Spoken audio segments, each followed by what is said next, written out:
I'm a boss. Bitch, I'm a boss. I'm a boss. I plan the shots. I call the calls. We in this bitch. It's going down. Yeah, I'm the king that with my motherfucking crown. What is up, guys? It is Jake from Team Insanity here, bringing you a commentary on this video because my microphone on this camera screwed up. And basically, a lot of people were giving me some nice compliments saying, "Oh my gosh, Team Insanity, your video quality looks awesome. And what camera did you change to?" We didn't change cameras or anything. This is just mine, and I played around with the settings. So if it looks good, thank you. But anyways, I'm being a back player for this game because I had a ton of paint. So I'm sitting back here. Our team, our sort of game plan in this game was just kind of sit back, relax, and let them come to us because the numbers weren't really that even.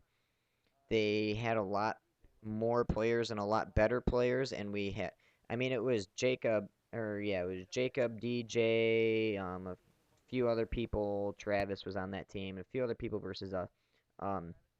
Basically, Jack, Shane, and I, they had like 6 or 7 E-guns. We only had 3, and then we had the rest were pumps. So we had like Nick on our team who was pumping, and a few other people. So we were using pumps, so we kind of thought, hey, this might be a good idea. Let's just kind of sit back a little bit, get a few kills, so that way we can start to move up on them. And obviously, I decided to stay back because I have a Pinocchio with a full nose cone. So I'm a back player this game, making sure that I keep everyone's heads down to push everyone up and my front guys up. So.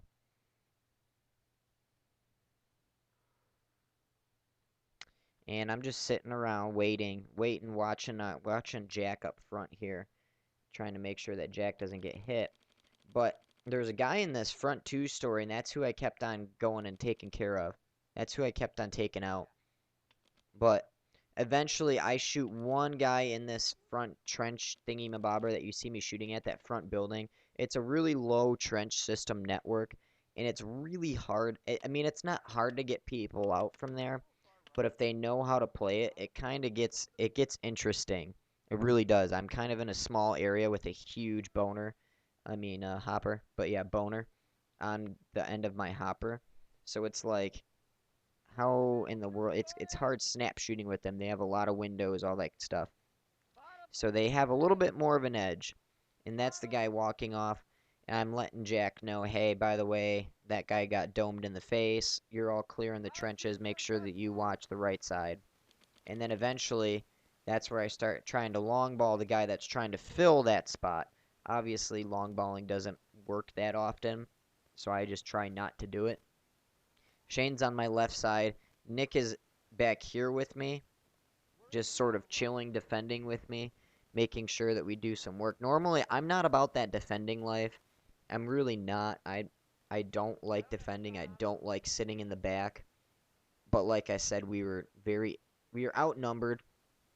So we kind of just said, hey, let's just try to match what we have with our paint and that kind of stuff. I mean, we kind of had some new players and that kind of stuff playing with us, and I ended up, that guy goes running, and I don't know how I didn't hit him. Somehow he got bounced. I know I hit him, but the ref didn't go over there and check him or anything like that. So I'm not sure if he got hit and it broke, but I know I watched it hit him. Just the ref didn't go in there and paint check, so it happens.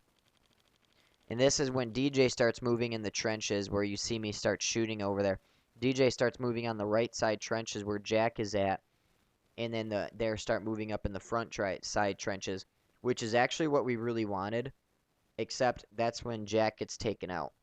That's what we didn't need. We didn't need to lose one of our only E-guns on the field. So that's, Nick and I are going to try and hold it down. So we lost basically our E-gun on the right side. So now it's me to sit here and fill this spot. We still have Shane on the left who's holding back Jacob and whoever Jacob had with him on his flank. So Nick and I are over here. The right side was I was patrolling the right in the middle. And I'm just over here knowing that someone's going to fill that spot eventually. and it was DJ who ended up going and moving into that spot. DJ is our coach for Team Insanity. But yeah, DJ and Travis end up moving into these spots up here. They start filling more spots, and this is when it gets really tricky. So I'm shooting crossfield in the center again at that trench. And now DJ's pushing up into the church. We don't really have a good shot on him. And now that we lost our E-gun on our right side, no one can cross up the streams to shoot down Shane's tape. So Shane has to move back because that's what Jack was doing when he was up in the church. He was crossing up. Jack was shooting the left side by Shane's tape, and Shane was shooting across by the two-story by where yeah, sort of near the two-story and sort of near where DJ was at, making sure that they didn't move. So they were crossing up in the center of the field, and then I'm there just giving moral support, mostly just wasting a ton of paint. And this is when I start shooting then, and then DJ and I start to get into a gun battle. And again, he has the way better position than me because now he's in the church. So the thing is, once people get into that church, you can kind of see where I'm at. I'm behind one small piece of plywood, so I can only really, you can see that ball that came flying right by my head. I can only snap out from this area. There's only basically one way I can snap out and try to shoot, so he knows exactly where I'm going to be popping out every single time.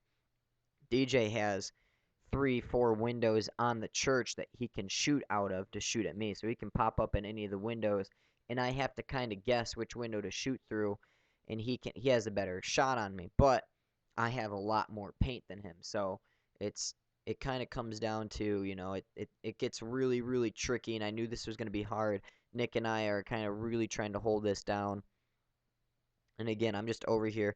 It's kind of hard to give suppressive fire on someone that you don't know where they're going to be poking out from. So DJ and I are just trading shots right now. Nick is shooting back. There's no rentals to ramp on this day, so I had to ramp on DJ.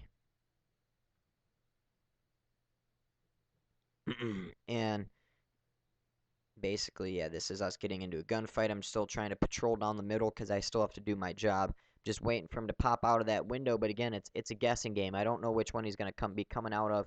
If he's going to be shooting at me or Nick, what's going to be happening. I start clipping the edge of the bunker. It wasn't I wasn't chopping or anything.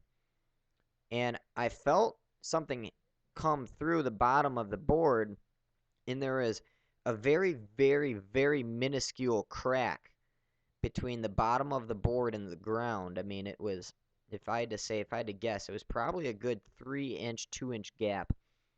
And I don't, to be honest, I really don't know if DJ was trying to shoot me through that crack or if one of the balls just kind of was short and came through and hit me from the bottom. Just a ball bounced through. But I felt it all of a sudden, and I felt something just tap my leg. I'm like, what the hell? And I looked down. I'm like, oh my God, that ball broke. What in the world? So that's the end of that game. Thanks for watching, guys. Sorry about the messed up audio, but thanks for watching. Have a good one. Peace.